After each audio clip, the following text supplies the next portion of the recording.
En fait, l'intérêt d'être là, dans un premier lieu, c'est évidemment soutenir l'action rugby dans les lycées agricoles. On sait que les lycées agricoles, de manière générale, ils sont plutôt enclins à monter des sections rugby et à organiser des compétitions comme ça. Donc, en tant que représentant du rugby, je me dois aussi de participer à ces événements-là.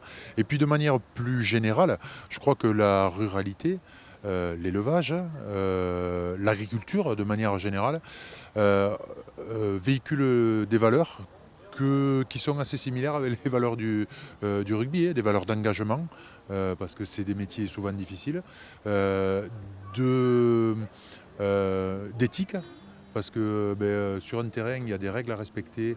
Et nous, on est un sport où il y a beaucoup de règles difficiles à comprendre. Et à l'interprétation d'un seul homme sur le terrain, c'est l'arbitre. Et je crois que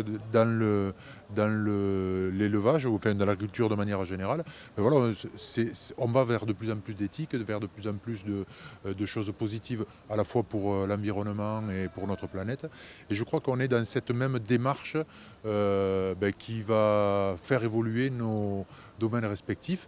Mais je crois dans cette même idée et surtout de garder de la relation humaine.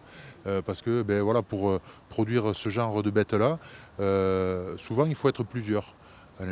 L'éleveur évidemment, mais aussi celui qui fait naître, celui qui va donner des conseils pour faire les plus belles bêtes, et puis après pour monter à Paris ou ailleurs faire les concours. Enfin, ça se fait jamais tout seul, et nous on est quand même très symbolique de ça dans le rugby, du travail finalement en équipe, du travail en communauté, qui donne ce genre de résultats, des bêtes magnifiques, et nous des spectacles magnifiques, parce que c'est notre façon de vivre aussi notre engagement.